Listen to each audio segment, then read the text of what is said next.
Welcome to Dulwich College International School, Bangkok.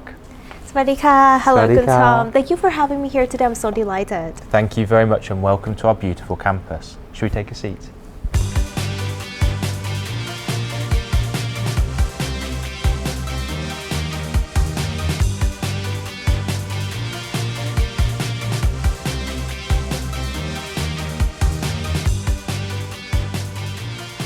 So let's talk a little bit about Dulwich College UK. The school has been founded since 1619, over 400 years ago. How will the British heritage be brought to life here in Bangkok? Yeah, that's a great question. So over 400 years of experience in the UK school, but mixed with the best of modern practices. So around the campus we have the latest design in things like PM 2.5 filtering, but we also build on that 400 years. So we say heritage with modernity mixed together.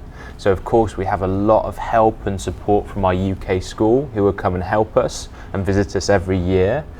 They also help build the name across the whole family of schools, and that mixture of support from there in the UK but also our other international schools means we very much work as one family, and we bring the best of the UK but also the best of international practices so that we're creating something very special in Bangkok.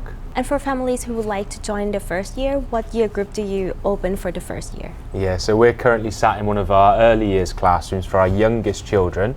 They'll enter from 3 years of age in our nursery, and later we'll see all the way up to our year 7, which is the first year of our senior school, so ages 3 to 11 years old. So let's talk about academic pathway. How will you shape students from like the young age and prepare them for like top universities worldwide? Yeah, it's a really important question, even for our younger learners. We are very, very lucky in Bangkok. We have both A-levels, which we enrich and call the A-level Dulwich Diploma Programme, and we also have the IB Diploma Programme. So at the top end of the school, we have a flexible dual curriculum with A-levels and IB, which are world renowned as being what we call gold standard qualifications. Now what that means is that you may not know as a parent where you want your child to study. Maybe it's here in Thailand and maybe they'll be a medic. Maybe they'll go to other Asian universities or top universities, Oxford, Cambridge, Ivy League universities around the world. And that's okay. But really what we want to do is to give people that choice and that flexibility.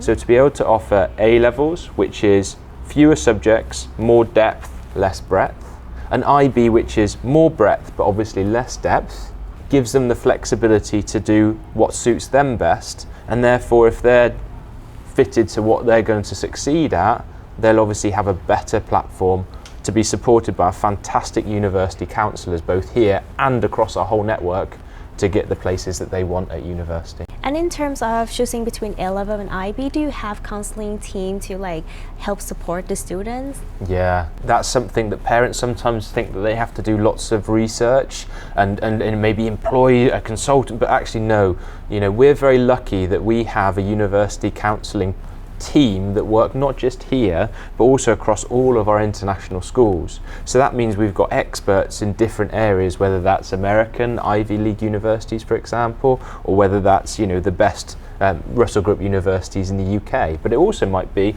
the best medical schools in Australia. So we tap into that huge network of support, and they work very, very collaboratively to make sure that every parent, whether they're in our Singapore campus, whether they're in the UK, or whether they're here in Bangkok, get the best possible help and support. And that's over many years. That's not just at the top end, because that means we need to help them with their GCSE choices, with their A-level IB option, and make sure they're choosing not just the right stream, but also the right subjects within that stream. And then we give them help and support individually, one-to-one, to make sure that their applications are suited for the right method. So if it's a US university, that will be very different depending on what college you're applying to, very, very different to the UCAS system in the UK. But we have that help and expertise, so parents don't need to know that. We can help them as well. And as the campus already look impressive, what can the student expect on the first day of school, and what will it look like from 3 to 5 years from now? Yeah, so we're very, very lucky to have this beautiful campus. It's like a home with which we live in for the next many, many years with our students. And at the moment, we're sat here and we're just a couple of months away from completion. The classroom that we're in is obviously complete, and this building will be finished by the end of the month. So it's quite exciting times to be able to show parents around this amazing facility. And what they notice when they come in, they notice the huge classrooms in terms of the size. Our average size of our classroom is 75 square meters. They notice also the natural light. So we are going to achieve our gold standard in 2 different metrics, LEED and WELL. But when it's fully operational, we'll also see fantastic air quality because we have sensors all the way around campus. And we brought the newest technology, which perhaps wasn't available 2 or 3 years ago, to make sure we have just the highest quality of air, because obviously health and safety comes first and foremost before we educate our children. So they notice the space that we have, the light, the fantastic quality of materials, but also then notice the really beautiful design. So for me, I love the beautiful Sala roof as you come in. So we've combined the facade of Dulwich, London with our beautiful buildings we have in Thailand, which not only is important for the looks, but also educationally shows how we mix the best of Asia, but also with the best of Western. And so this is the first phase of 40 Right campus, right? But you still have phase 2 and 3 coming up. So we also have 12 Rye that we can build onto. And at the moment we have a huge number of classrooms and specialist spaces. But in 3 years' time we will need a specific senior block as we grow, and we'll also build a really beautiful performance space. And then obviously we look at what we need and what our students want and make sure we're designing and tweaking that design for their future. And that's why we don't build everything at the same time, because actually we can shape our campus around the wants and the needs of our community here. Right, and since we are in the early years classroom, it's very spacious actually. What will be the class size and what will be the teacher and student ratio here? Yeah, it's really important. So my daughter will be in my third daughter, as I have 3, and my youngest daughter will be in reception. My little boy, who's 20 months, when he comes, he will start in nursery. So our youngest one's 3 to 4. There's a maximum of 16 in a class, and there's 4 adults in that classroom. So the ratio of 1 adult to 4 children. I see. My daughter in reception, she'll have a maximum of 20 in a class, and there'll be 3 adults. So roughly 1 adult for 6 children. And then when we get to year 1, we're maximum of 22. So we keep that in a nice small classroom with 2 adults, so 1 to 11. And that gives us the chance to obviously use our resources effectively, but also give that one-to-one help and support that children need to feel seen and feel celebrated. And as for families who will be joining as a founding families, what unique opportunities or benefits they will receive in the first year? Yeah, thank you. So we call our founding families our pioneer families, because one of our key values is having that pioneering spirit. So not only are families living that now, but it would mean that their children will be pioneers, whether it's starting a new startup or going to a different country and doing things in a different way, because we know the future's uncertain. So we do our best to reward and support those pioneer families.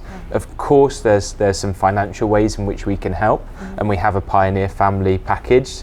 We also have an advanced payment scheme which is very generous, and all the families can find out a little bit more about that if they come visit us on campus as we're here today, or our admissions office in True Digital Park. And as Dulwich is a part of the global network, because you have campuses across the world like in Shanghai, Beijing, Seoul and Singapore, how will the student get the international connections? Will they get to visit on other campuses as well? Yeah, so that's a huge benefit, and one of the things I'm really excited about for my daughters. So we do that in lots of different ways, and our core value is being one family of schools. So even from a parent, you're not only part of the friends of Dulwich here, but you're part of a global network. As a student, you're not only part of our alumni networks when you leave us, but you're part of a global alumni network which help and support and meet up in different places. So that's for the future, but now we have a series of worldwide events. So, whatever that is, your child will find a way to be part of a competition or an event at one of the other schools. And our children will travel to those different campuses in Singapore, in Seoul, in China. They will get to experience different events competing in their houses. For example, we just had our primary games, so we brought all of our children to Singapore where they competed in different games in healthy competition, but also made friends in the different schools. But that's not just sport, there's things like our performing arts. We have an event run by the Royal Shakespeare Company just for our Dulwich students. It's held at different campuses. We have leadership conventions, we have hackathons. Children will get to go and be part of those events, and that's just for the Dulwich students. On top of that, we of course have Fabisia events, and we have a local network events here, but we also have those worldwide events. So we have those day-to-day competitions, but then we have those networks which will help our children connect across those campuses as they are older and as they grow and as they go into the field of work. And if you can describe Dulwich College Bangkok student in 3 words, like what mindsets or what values will they represent the school? Yeah, that's tough actually. I've been thinking a lot about this. So obviously they have to have a growth mindset. That's not going to be one of my words, so you can't take that. Growth mindset means that they're going to say that they can do things when they've never done them before. They're going to try things and they're going to give their best effort because they know that effort will make them progress rather than just being naturally good at something, which doesn't really ever happen. We get it through work. But for me, it's curiosity is my first word. I want the children here to be curious about different aspects, but also curious about what they can do themselves. So for example, by pushing themselves, how far can I get in maths? If I try this new instrument, I'm curious to know how well I'm going to do. Curious is really important for academic progress. Resilient is the next one. So I want our children to have resilience and grit. I don't want them to give up easily, and that's really important. So if they try something new or they try it to do something in a different way from their previous schools, I want them to persevere and keep going.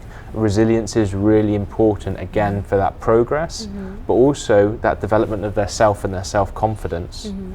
And the third one is perhaps the one I've struggled with to put this in because it involves kindness and thinking about other people, but it also for us I've chosen humble, because humility is really important. Children can have confidence in themselves without being arrogant and loud. They can recognise that they are very privileged and that other people have less and they need to help those people. So humility for me involves that being kind and respecting other people because you know that you are just as important, if not more important than myself. But it also means that I as a person need to give back because I'm lucky and I'm grateful for what I have. So humble for me means a huge thing, and that's why I've chosen curious, resilient and humble for my 3 words. Right, so thank you Mr. Tom for having me today. Thank you very much. And I can't wait to see the whole campus, and also can you walk me around a little bit and show me the early years classroom? And our parents now, we are doing hard hat tours, so even though we're a couple of months away from being finished, they can come and see our beautiful classrooms, our beautiful learning spaces, and we'd love to welcome them to the campus. All right, thank you so much for your time. ขอบคุณค่ะ